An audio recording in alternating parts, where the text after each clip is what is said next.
Ashwatthama as a character, it's a very mysterious character. Although he must not be a mysterious character when we talk about Mahabharata or we read about Mahabharata. But if you look at YouTube or the Gen Z, they take Ashwatthama as a very mysterious character. Because of the prayers of Drona to Lord Shiva, and he was a gift from Lord Shiva. There is, if you look at it from a philosophical perspective, Ashwatthama represents power. With great power comes great responsibility. To quote from a Marvel hero, his fatal flaw was not being blinded to the arrogance and villainy of Duryodhana. Every character is having a backstory. And if a Mahabharata, they should not call it as mythology. By Mahabharata, they have what moves available now. To start with, the seven immortals are supposed to support Kalki, Bhagwan. Guys, welcome to our show. When we talk about ancient history, the Indian ancient history, the biggest gatha of Mahabharata comes to our mind. And Mahabharata is having so much into it.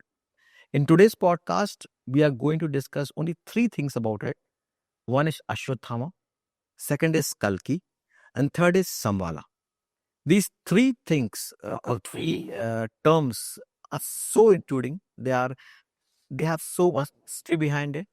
And I thought there is none other than Mr. Vadan who can actually give us insight of all these three topics.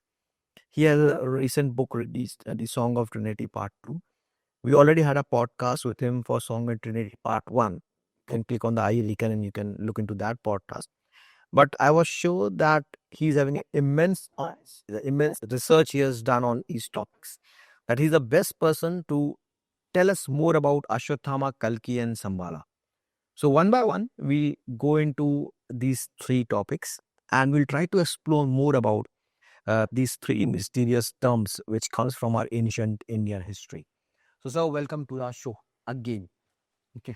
Thank you. It's great to be back here again and to discuss one of my most favorite characters, Ashwatthama. So it's an always pleasure to have you here. I feel energized. So do I. And it's great fun because one, you are also a fellow author. You're also a lover of Indian history, Indian literature. I'd rather call it literature than mythology, as we discussed the last time. And it's and secondly, your podcasts are doing well, and very few people are able to get that combination right as much as we're able to do it. And nowadays, it's podcasts are more in controversy, ethical or non-ethical. Yeah, and what should one say and what should not one say, and I think that's an important Lakshman Rekha that one shouldn't cross. And I always feel that I'm safe on the safe side on this because my podcast is about books and the authors.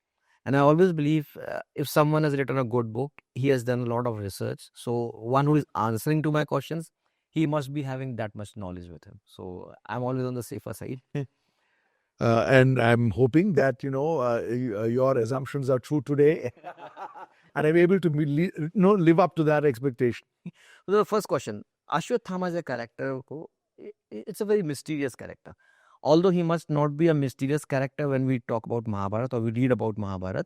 But if you look at YouTube or the Gen Z, they take Ashwatthama as a very mysterious character. So before we proceed, we want to understand from you about Ashwatthama first. Who was he and why he's so mysterious? He was a Varputra. He was given. He came to be because of the prayers of Drona to Lord Shiva, and he was a gift from Lord Shiva. He was born with a gem on his forehead, which gave him invincibility, which means that you can't defeat Ashwatthama, either in battle or in knowledge or anything else. On the debit side, that gave him an immense level of arrogance, or so the story goes. Power comes with arrogance.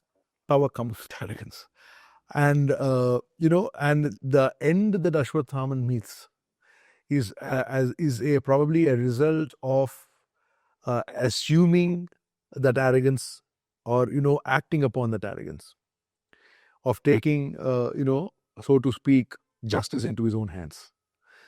Uh, in the entire uh, of uh, super warriors, the Yodhas and the Mahayodhas of Mahabharata, he is probably the only guy who never be defeated.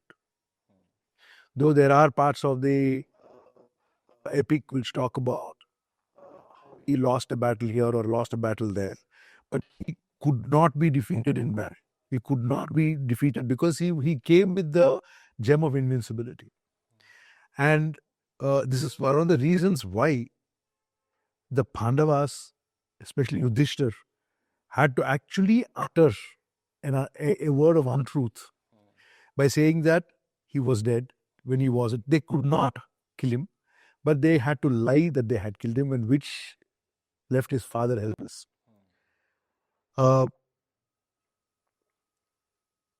There is, if you look at it from a philosophical perspective, Ashwatthama represents arrogance, represents power, and to put it very lightly, with great power comes great responsibility.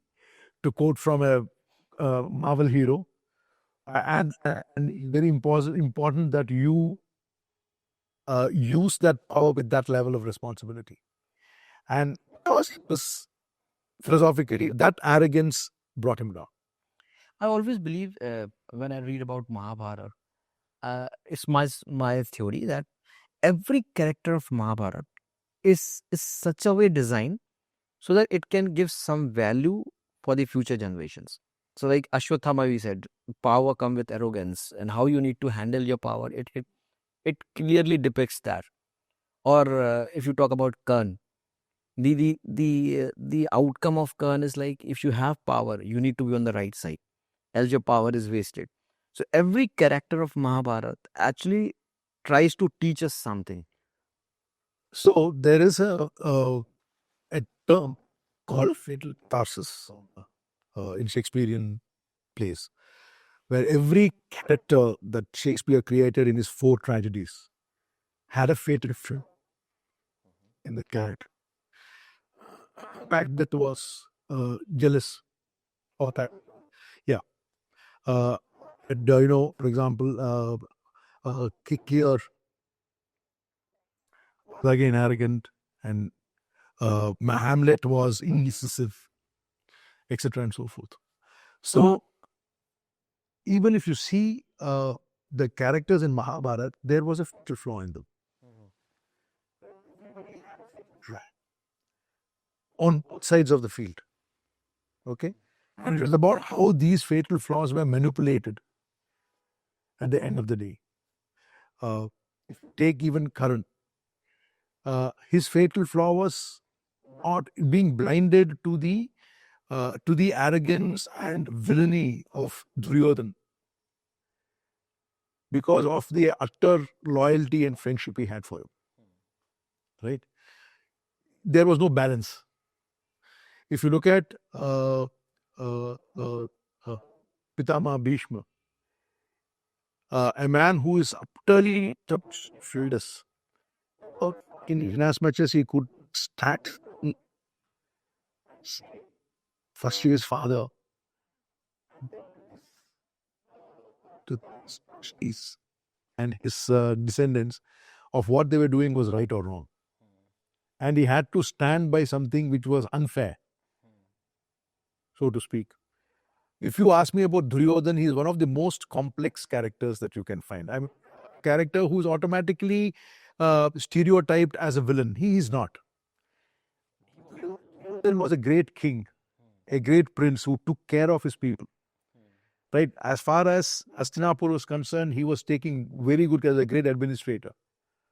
Right? His fatal flaw was that he did not like the Pandavas.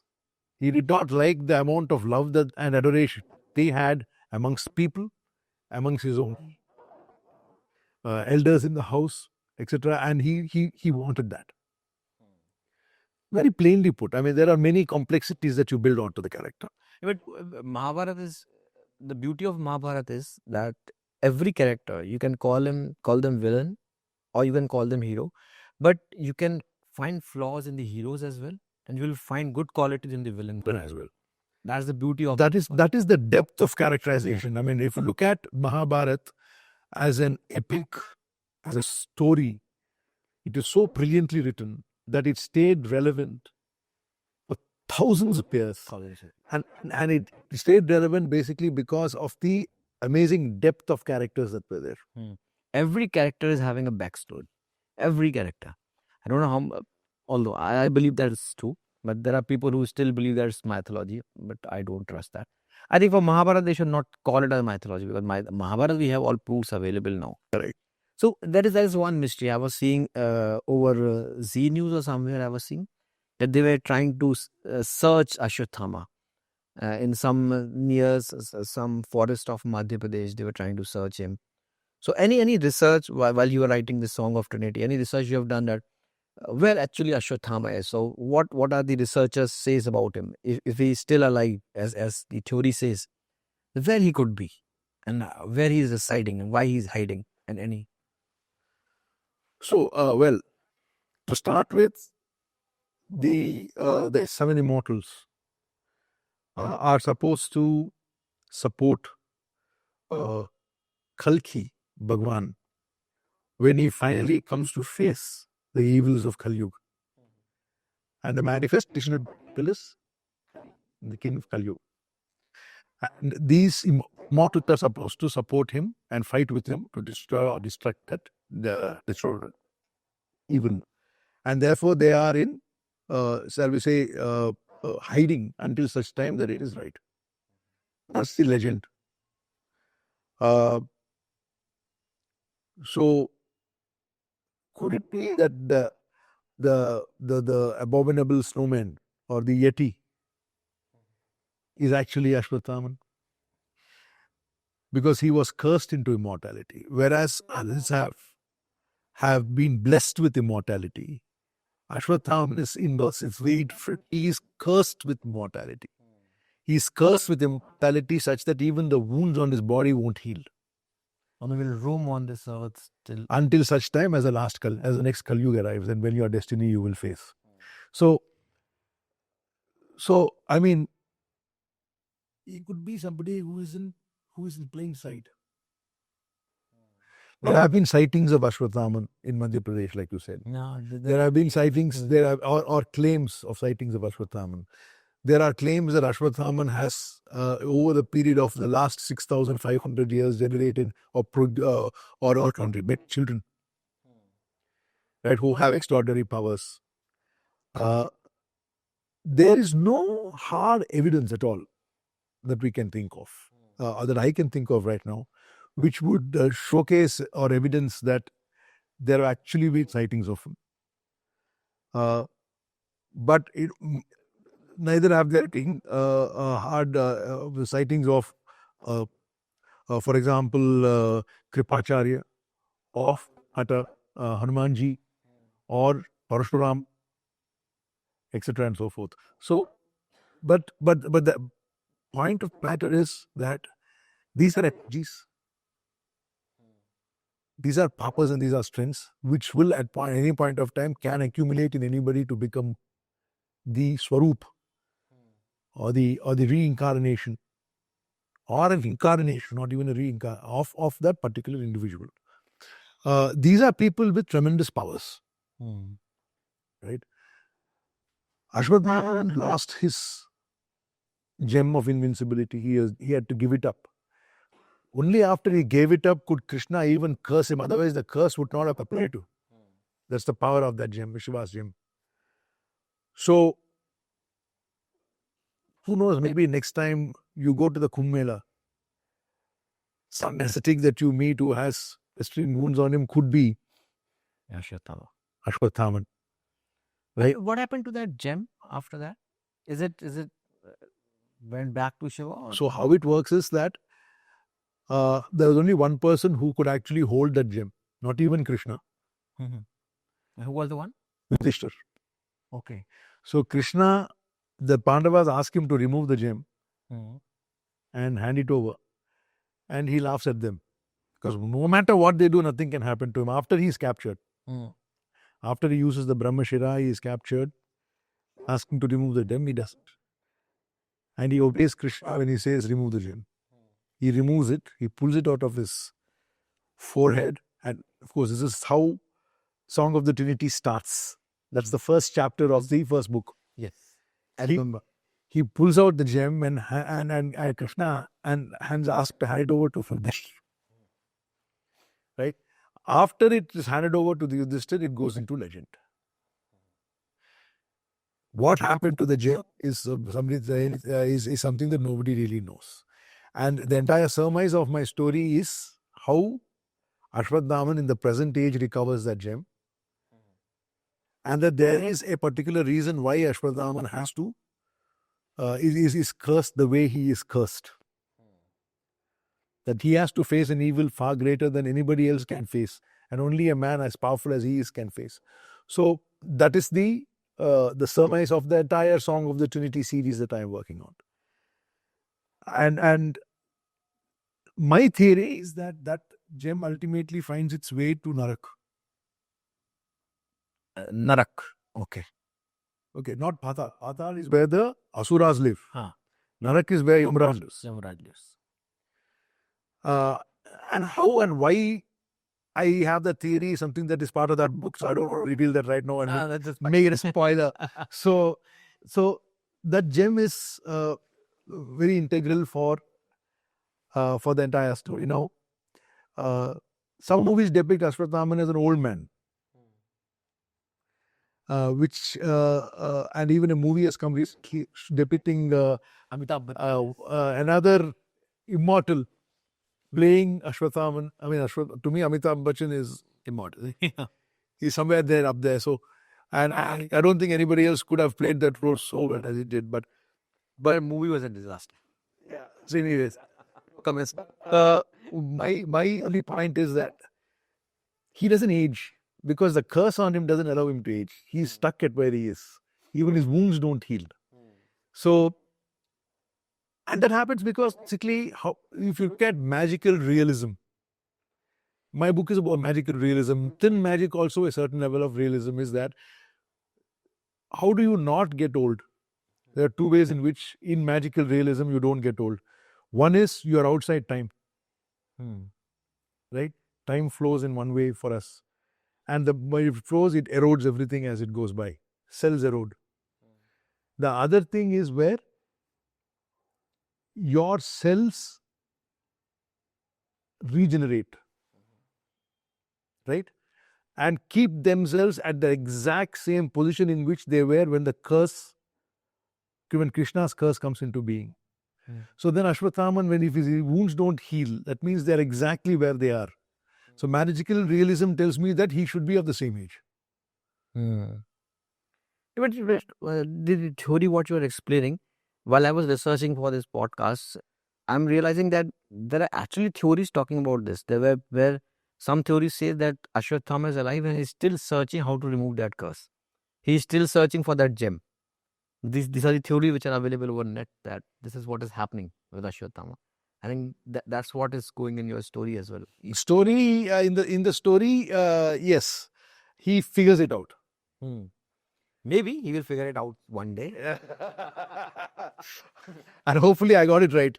But after listening to you, there one question comes into my mind that वो कहते हैं ना कि जो भी होता है वो अच्छे के लिए होता है.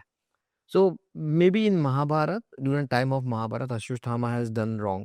He has been cursed. But you see, the God has a different plan.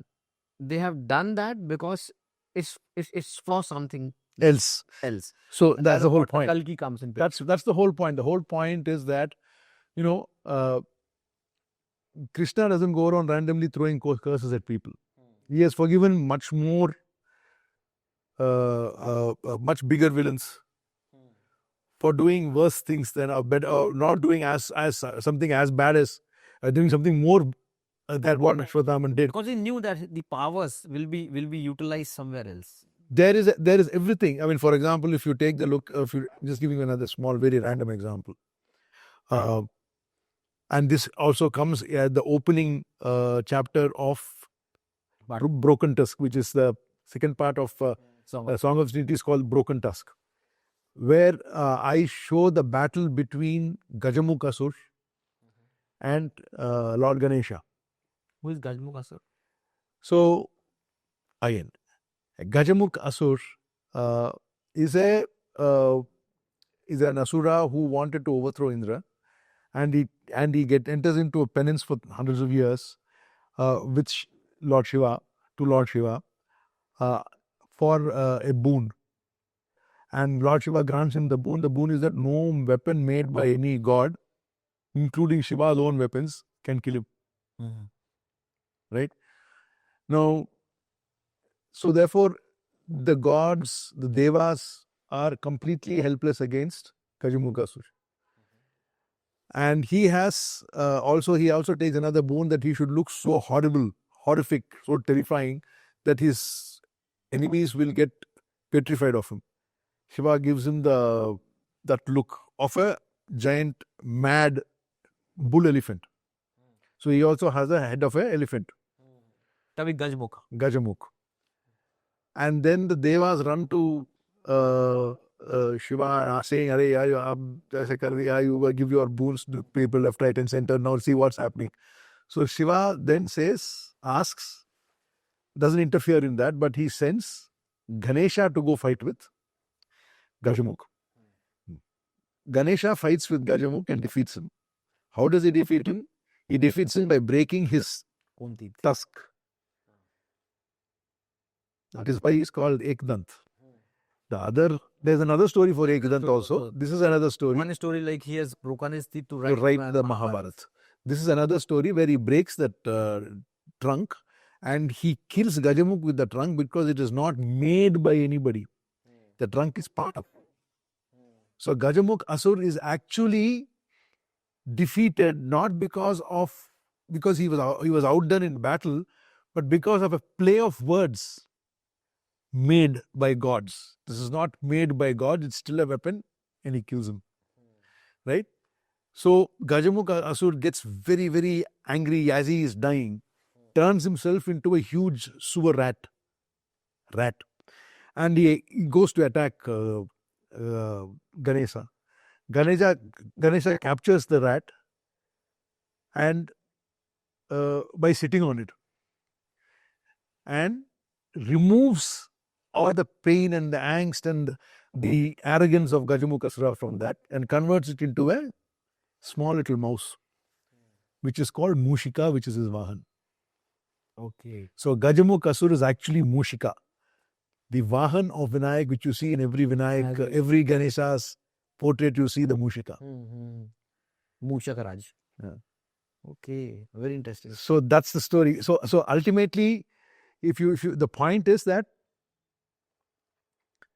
the reason that Shiva gives that boon to Gajamukh is because he knows that in the end he will serve a better purpose of being Ganesha's friend and helping him with the knowledge that he needs to acquire, because Ganesha is supposed to be the next Brahma.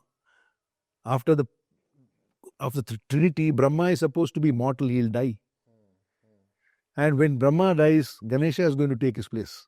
Okay, Brahma will die one day. He is not immortal. The other two are immortal.